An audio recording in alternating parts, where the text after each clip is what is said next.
डूमस बीच। गुजरात का डूमस बीच अपनी काली रेत और भूतिया कहानियों के लिए पूरी दुनिया भर में प्रसिद्ध है। कहा जाता है यहाँ आत्माओं का वास है। इसी डर के चलते लोग यहाँ शाम होने के बाद नहीं जाते। कहा जाता है जो भी रात में इस बीच पर गया वो कभी वापस नहीं लौटा। इस बीच से बहुत से टूरिस्ट और स्थानीय लोग रहस्यमय तरीके से गायब हो चुके हैं और उनका आज तक कोई पता नहीं चला। शाम को अंधेरा होते ही बीच पर चीखे और चिल्लाने की आवाजें आने लगती है। सबसे हैरानी की बात तो ये है कि इस बीच की रेत का रंग काला है। लोगों का कहना है कि सदियों पहले यहाँ पर आत्माओं ने अपना बसेरा कर लिया और इसी के चलते यहाँ की रेत काली हो गई।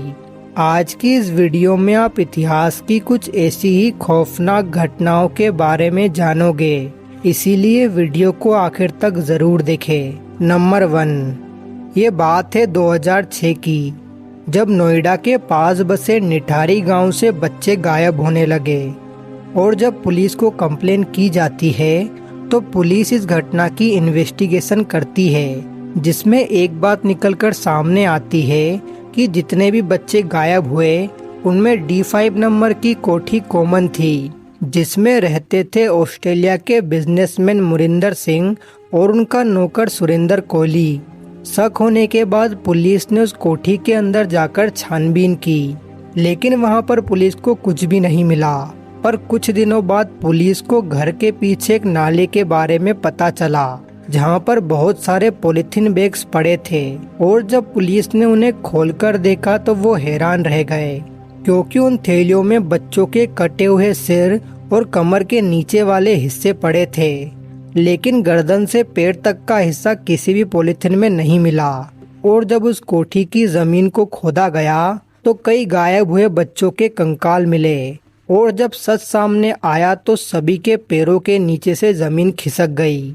इस घर का जो नौकर था सुरेंद्र कोहली, उसने एक दिन बाहर खेल रही एक छोटी सी बच्ची को चॉकलेट देकर कोठी के अंदर बुला लिया और उस बच्ची को मार डाला। फिर उस बच्ची की डेड बॉडी के साथ रेप किया। इसके बाद बाथरूम में जाकर उस बच्ची की बॉडी के छोटे छोटे टुकड़े किए और उन टुकड़ों को कुकर में पकाकर खा गया और सिर और पैर को पॉलिथीन में भरकर नाली में फेंक दिया। Number 2, the angry man. ये पेंटिंग दुनिया की सबसे डरावनी और भूताहा पेंटिंग में से एक है। इस पेंटिंग को किसने बनाया कोई नहीं जानता, लेकिन जिस भी शख्स ने इसे बनाया उसने इसे अपने या किसी और के खून से बनाया था। रॉबिन्सन नाम के एक शख्स को ये पेंटिंग अपनी मरी हुई दादी की संदूक से मिली थी। इस पेंटिंग के मिलने के बाद से रॉबिन्सन के साथ अजीबोगरीब हादसे होने लगे।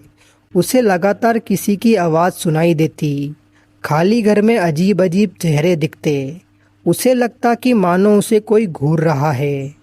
इसके बाद कई लोगों ने इस पेंटिंग के रहस्य के बारे में जानने की कोशिश की, लेकिन सबके साथ कोई ना कोई डरावनी घटना हुई।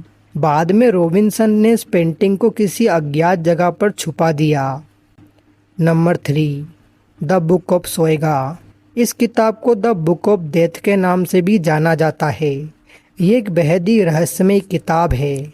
इस किताब के इतिहास की जानकारी किसी के पास नहीं है, लेकिन द बुक ऑफ सोएगा के बारे में ऐसा माना जाता है कि इस किताब में आत्माओं से जुड़े अनेक रहस्य और जादुई क्रियाओं के बारे में बताया गया है। द बुक ऑफ सोएगा को एक सीक्रेट कोड की भाषा में लिखा गया था। इस किताब के शब्दों का असल मतलब क्या है ये आज तक किसी को समझ नहीं आया, लेकिन ऐसा माना जाता है कि 1552 में उस समय के मशहूर विद्वान जॉन डी के पास ये किताब हुआ करती थी। उन्होंने इस किताब को डिकोड करने की बहुत कोशिश की और उन्होंने कुछ चीज़ों को डिकोड भी कर लिया था, जिससे उन्हें पता चला कि इस किताब में आत्मा और जादुई क्रियाओं के बारे में लिखा है। लेकिन उनकी मौत के बाद ये किताब रहस्यमय ढंग से गायब हो गई और इस किताब को विलुप्त मान लिया गया।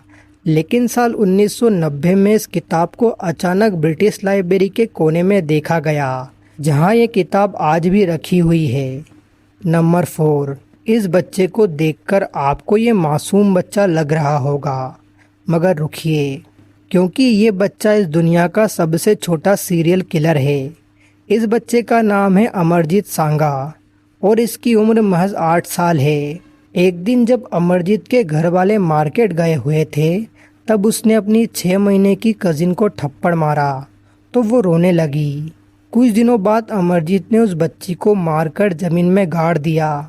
घर वालों ने इस घटना को नादानी समझा और पुलिस वालों को कुछ नहीं बताया। उसे बस मारा पीटा और छोड़ दिया। कुछ दिनों बाद उसने अपनी सगी बहन को भी मार दिया। घर वालों ने इस बार भी कुछ नहीं किया।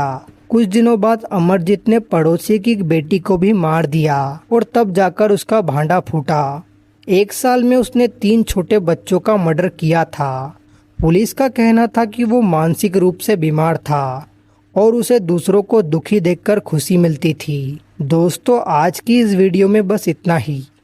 अगर आपको ये वीडियो अच्छा लगा तो प्लीज़ वीडियो को लाइक करें और ऐसे ही वीडियो देखने के लिए हमारे चैनल को सब्सक्राइब करें।